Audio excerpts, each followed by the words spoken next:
አይዞሽ ሀይሚዬ አላህ ጨርሶ ይማርሽ። እንግዲህ እንዳያችሁ ነው። ትናንትና በሰላም በጤና ባሉን ፐረንክ ያደረገች ነው። ዛሬ ደግሞ እንዳየነ ቱክቱክ ላይ አይቼ ቀን ነው መሰለኝ የለቀቁኝ። ታማ ሐኪም ቤት ነው አለችው። አላህ ጨርሶ ይማርሽ የኔ ብሽ የኔ ቆንጆ አይምዬ አይዞሽ ምን ምንድነው ያገኘሽ? አይዞሽ አይዞሽ አይዞሽ አይዞሽ አላህ ወደ ጤናሽ ወደ ድሮስ ይመልስሽ የኔ ቆንጆ የኔ ድብሽብሽ። እንግዲህ ትናንትና ስድብ የማት ስድብ ወርዳችሁ እኮ ማት ስድብ ወረዳችሁ እኮ። እኔ የሚላችሁ በረንኪ ያደረገችው ባሉን ነው። የሰው መፍት አነካችም፣ የሰው ቤት አልሄደችም። የሄደችው መፍቱ ቤት ነው። መፍቶ ነው እኮ እንደፈለገ ብላ ብታወራ መፍታ ነው። ምን ላደርግ ነው የምትሉት እኮ። ምንድን ነው ስድቡ ደግሞ? የማት ትናንትና እሷ ያደረገችው ፕራንክ ስድቡ ማት ነው የወረዳባችሁት። እውነቴ ነው የምላችሁ። አንዳንዶቹ ደግሞ ደጋፎች ነው እክሌ ደጋፊ የምትሉት። ሀይሜ ወንድምሽ እያበደ ነው፣ አንቺ ደግሞ እዚህ ወንድ የለመሽ ነው ወይስ ምንድን ነው ያሉት የጻፉ ኮሜንተሮች። አራ አንዳንድ ጊዜ እስኪ ሰከን በሉና አላንፍሩ። ወላሂ ምን ላደርግ ነው የምትሉት? ምን ላደርግ? እሷ ተዋት። እሷ ብትኖር ምን ቤት ናችሁ? ምን አገባችሁ እናንተ? ምን ላደርግ ነው የምትሉት? የሰው መፍታ ነካችም። ፕራንክ ያደረገችው ባሉ ነው። የሰው ባል አላቀማችም። ራሱ ነው እንደፈለገበት ትሰራ። ራሱ ነው በቃ መፍቷ ነው። ተዋት። ለምንድን ነው ሳምንት ሁልጊዜ መሳደብ መንቋሻሽ? አረ ወላሂ እውነቴ ነው የምላችሁ። አረ ተውት። ብትኖር ልጅቱ ስድብ ብቻ ነው እናንተ የምታውቁት፣ ሌላ ምንም የለም።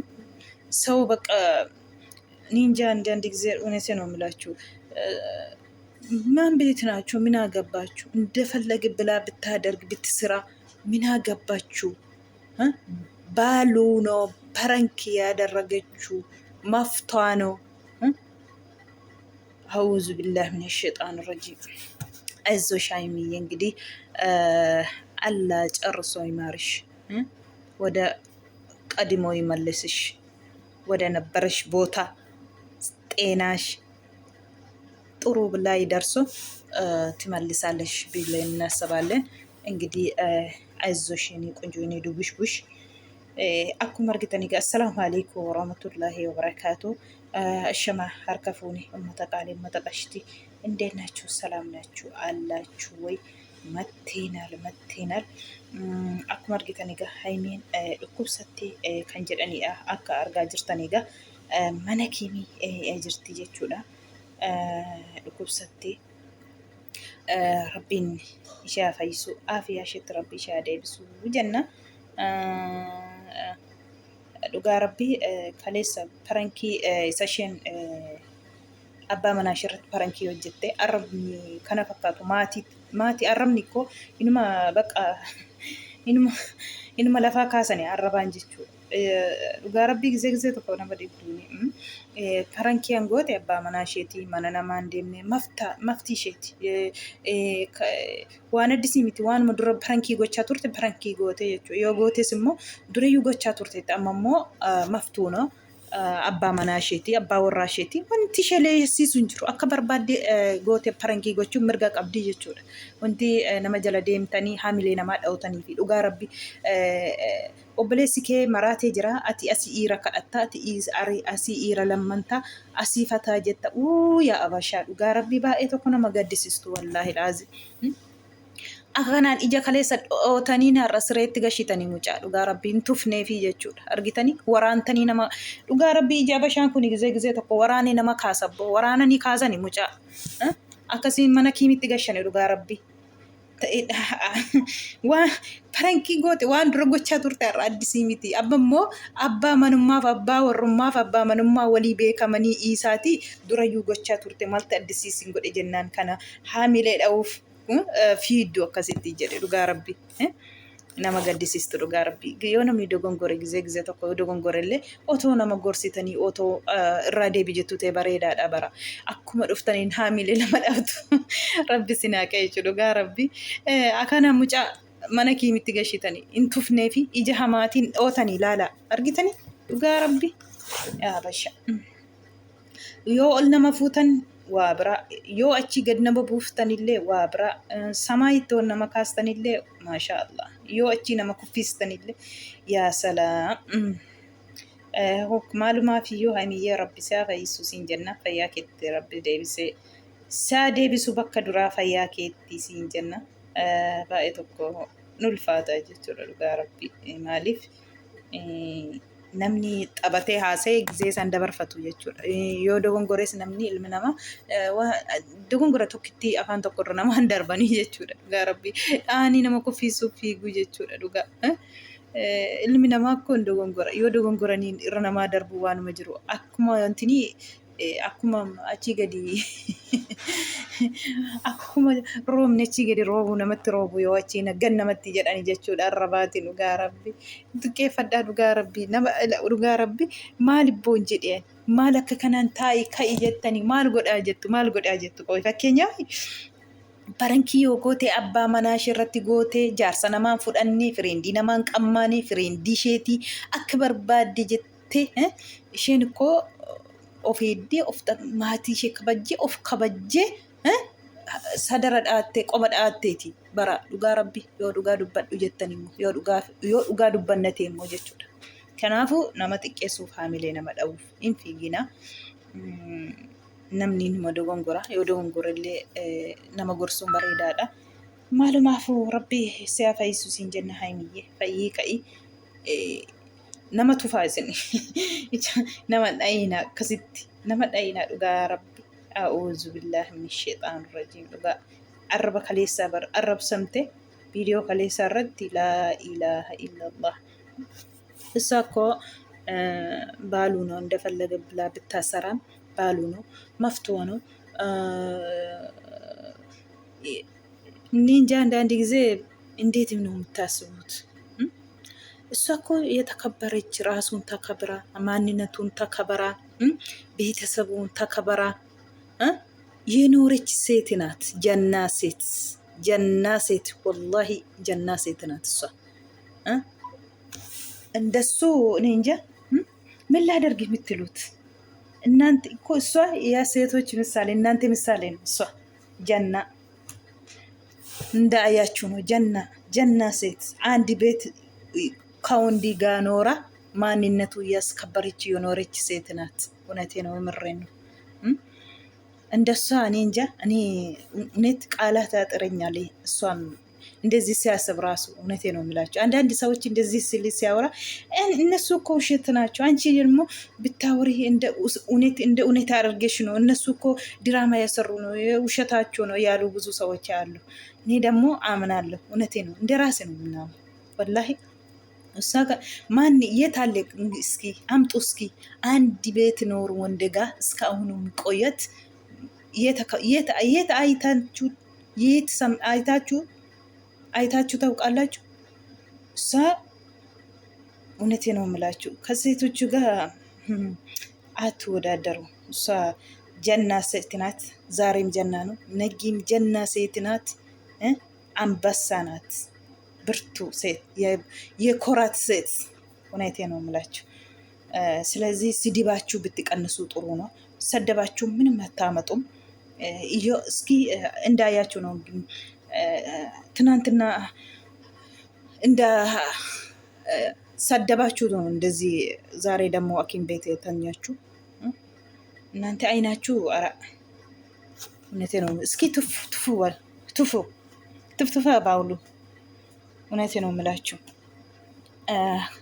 አይዞሽ እንግዲህ ሀይሚዬ ረቢን ሲያፈይሱ ሲንጀና ረቢ ፈይሴ ሲያካሱ ታንሴሞ ቪዲዮ ኮለመፋ አሚር hinduune አሚር ዱኤራ ወር ጀዱ አሚር ኩኖ አኩማ አርጊተኒ ሱማያን አሚሪን በርባዴ ከሌስ akka argitan ቪዲዮ tokko gadhiiste turte har'as ቪዲዮ gadhiiste turte mataarraa haadaa jirti fayyaa isaatii nagaa isaatii garuu baay'ee tokko nama gaddisiisa fuulli isaa gurraachee qaqaa kana fakkaatee jira jechuudha.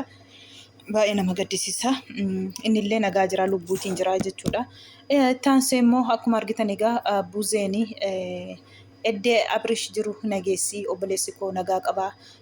Ifaa maaltu sitti dukkaneesse maal taatee jette kunoo akkuma argitan egaa viidiyoo har'aa irratti argitaniitu jedhee yaada. Baay'ee tokko cannaqamtee jirti jechuudha. Abrish maal ta'e jechaa jirti. Dhugaa rabbii hundumtuu የራሳችሁ ጥቅም ነው የሚሮጡት እንጂ የሰው አይደለም። ሰው አስቀድሙ፣ መጀመሪያ ሰው አስቀድሙ። እውነት አብርሽ የሆነ ነገር ከሆነ ለምንድን ነው በካሜራ የምትመጡት? በጀርባ ካሜራ ሁሉም ነገር አታስተካክሉም? ሁሉም ነገር በካሜራ ነው እንዴ? እውነቴ ነው የምላችሁ። ራስ ወዳድ አትሆኑ እስኪ አንዳንድ ጊዜ የሰው አስቡ።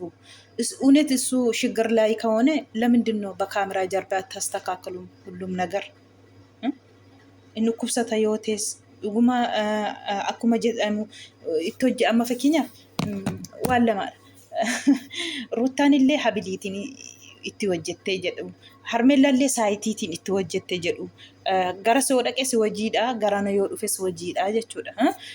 Harmeellaa bira yoo deeme hojiidha.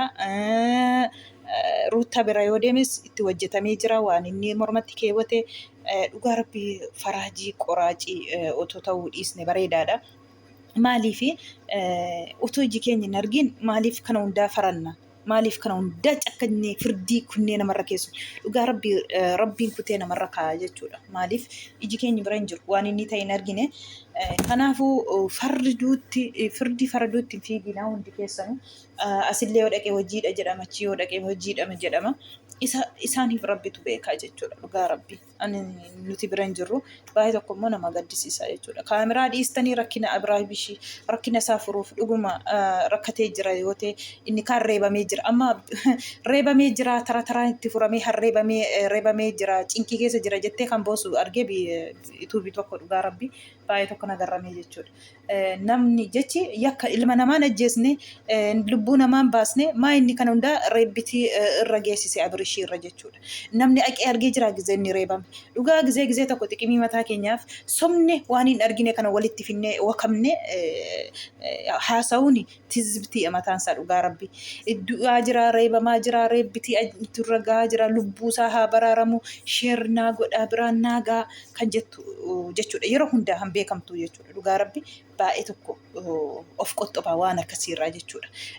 Eenyuun isaatii kana as soobdanii fira keessanitti daawwaltanii achi daawwaltanii akkam keessa jiru akkasitti jiru akkas goote akkas jette subhaanallah rabbiin dhugaa rabbii of qoxxobaa xiqqoo tokko dhugaa rabbii maaliif warra isin jala taa'ee miskiinota baay'ee jira warra jaallatu warra hordofutu yoo isin kanaa sooftan nama baay'ee cannaqama jechuudha. Dhugaa rabbii ofiisa addee jiruun beeku ofiisa gola arabaa keessa taa'ee han isaan hordofu han isaan jaallatutu jira. Gizee isin akkas wakabdan kan immoo baay'ee cinqitii keessa gala namni isin jala taa'ee dhaggeeffate jechuudha. Kanaafuu otoo of qoxxoban sobarraatii jechuudha. Dhugaa rabbii reeba buusaas bira hin jirtanii wanni reeba buusana masarajjaa eenyuun dhaabatee reebamee sinii masarajjaa sana sinii fidu sana akka inni reebamu dhaabatee ilaalee eenyuun sinii dhugaa rabbii baay'ee tokko dhufaata dhugaa yaa miidiyaa kana keessa waan dhugaan se'u hundumni kana bakka waanuma hin taane asiis dhugaa baay'ee tokko nama gaddisiisa. Wallahi amma ta'ee otoo waanuma gaarii tokkotti fayyadamne bareedaadha dhugaa. Wayin xiqimii caalsisachuuf waan hin taane fidanii wakabuun bu'aa tokko hin qabu. Rabbiin qalbii isaatti isaa deebisu Abrishiillee yoo akkuma jedhanii rakkateeti rakkina keessa jiraate rakkoo sana keessa rabbi isaa baasu. Garuu immoo kaameraa duubatti rakkoo sana furuu qabdu malee kaameraan rakka uftanii yeroo hunda iyyitanii walloltanii bu'aa tokko hin qabu. Abrishitee ifaastee buzeestee diibistee achumatti silaa wal qabattaniiti rakkina kana furuu dandeessu sin jechuudha. Dhugaa rabbii jarri kun arfan rakkina furuu danda'u jechuudha. jedhanii haimeetiin innachi cinqamaa jira ati asii tazanaannota dhiira kadhatta maalii jedhanii mucaa ukkubarra buusan isiniin ta'in sila naman martanii namaan tuftanii dhugaa rabbi. Rabbi si hafaysu jenna haimiyyee kunoo kaagaa akkuma argitanii buzeen har'a sin gadhiisu du'een bada malee ammati bira nageessitutti eddee abrish jiru nageessi lubbuutiin baafadha bakka barbaaden geeffadha jettee jirti akkas taatu sin geessu jedhee didaa jira ifaanii har'a otoon fe'ee si dhiiseen deemu si biraati aaree jettee jirti jechuudha. Giddi nageessita bakka inni jiru jettee jirti egaa yoo achi geessu kana girriin kara caalus dhufuu hin danda'a booru baartituu lammaffaa boorutti inni har'aa gaa liqimsituu qabdeetti ifaatiin achi nageessitu malee jette dhugaa. Uy, nama dabbara dhugaa rabbii waan namni haasa'u wallaahi nama jibbisiisa dhugaa dubbachuuf akkas gootee akkas godhanii xonqaa irra deemtee akkas gootee bakka ruuttaan billaa mina sheexaana rajiim amma warra harmeelaa deeggafu warra ruuttaa deeggafu jechuudha deeggartoonni maaluma tara mataa isaa odeessa jechuudha dhugaa rabbii rabbis ni haadhiisu maalumaa fi viidiyoon korraa kana fakkaatan tana dhaggeeffataniif galata.